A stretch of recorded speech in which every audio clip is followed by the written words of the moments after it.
আসসালামু আলাইকুম। আপনি কি একজন ব্লাড কাপ মাছের চাষে আগ্রহী? তাহলে এই ভিডিওটা আপনার জন্য। আজকে এই ভিডিওতে আলোচনা করব ব্লাড কাপ মাছ চাষাবাদ করার পদ্ধতি। বর্তমান সময়ে ব্লাড কাপ মাছ চাষে অত্যন্ত জনপ্রিয়, কেননা এই মাছগুলো যে কোনো পুকুরে চাষে অথবা যে কোনো মাছের সাথে তারা পরিবেশ মেনে চলে যেতে পারে। তার কারণ হলো ব্লাড কাপ মাছ অতি সাধারণত একটা ভদ্রতার কাতারে মাছ। এই মাছগুলো বিশেষ করে আকৃতির দিকে অনেক বড় হয়। তার কারণ হলো প্রতি পিস মাছ দেখা যাচ্ছে 25 কেজি হতে 20 কেজি অথবা 30 কেজি পর্যন্ত ওজন হয়ে থাকে ব্লাড কাপ মাছ। কেননা ব্লাড কাপ মাছ পুকুরে চাষের ক্ষেত্রে আপনাদের দেখা যাচ্ছে অনেক চাষিরা পুকুরে কী জন্য চাষ করে, যে মাছ পর্যাপ্ত পরিমাণ বড় হওয়ার কারণ। দ্বিতীয় কথা হলো এই মাছ শামুক দূর করার কারণ।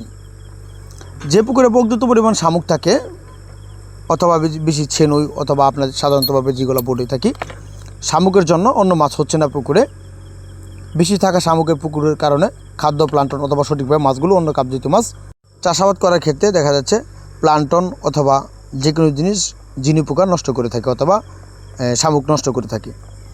তো এই জন্য ব্লাড কাপ মাছ পুকুরে চাষ করে।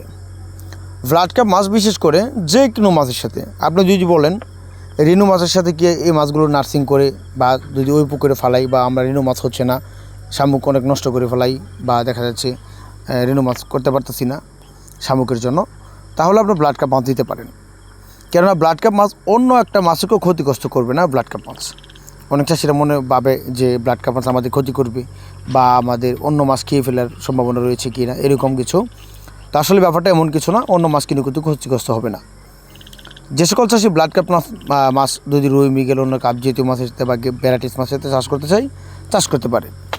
যেমন কারো পর্যাপ্ত পরিমাণ জায়গা থাকে, সেই ক্ষেত্রে ব্লাড কাপ মাছ দেখা যায় প্রতি পুকুরে 200 অথবা 500, 1000, 2000, 3000 এরকম করে চাষ করে থাকে।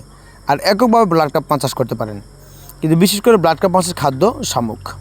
এই শামুকটা তারা হজম করতে পারে বিশেষ করে, কেননা হাঁসের মুখের যে আকৃতি আর হাড় যেরকম তারা শামুক খেয়ে তারা হজম শক্তি তারা নির্ভর করতে পারে।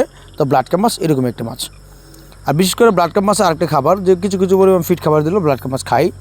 আর দ্বিতীয় কারণ হলো দাউনের চিরা, অর্থাৎ চিরা যেগুলো আমরা বাজার থেকে কিনে নিয়ে আসি, আপনারা চাইলে চিরা ব্লাড কাপ মাছকে খাওয়াতে পারবেন। অবশ্যই চিরাটা একটু হালকা পরিমাণে ভিজিয়ে, অর্থাৎ বাত অথবা প্রতিদিন আপনার বাত থাকে অথবা দেখা যাচ্ছে আপনি এগুলো ব্লাড কাপ মাছকে খাওয়াতে পারবেন। এই মাছগুলো অতি দ্রুত বেড়ে যাবে যদি আপনারা চাউলের যে চিরা বলে বা ধানের চিরা বলে ওইগুলো যদি খাওয়ান। তো আপনারা 3 থেকে 4 ইঞ্চি অথবা 5 থেকে 6 ইঞ্চি, 2 ইঞ্চি, 3 ইঞ্চি যে কোনো সাইজের ব্লাড কাপ মাছ আপনারা আমাদের কাছে নিতে পারেন। আমরা হোম ডেলিভারির মাধ্যমে বিক্রি করে থাকি।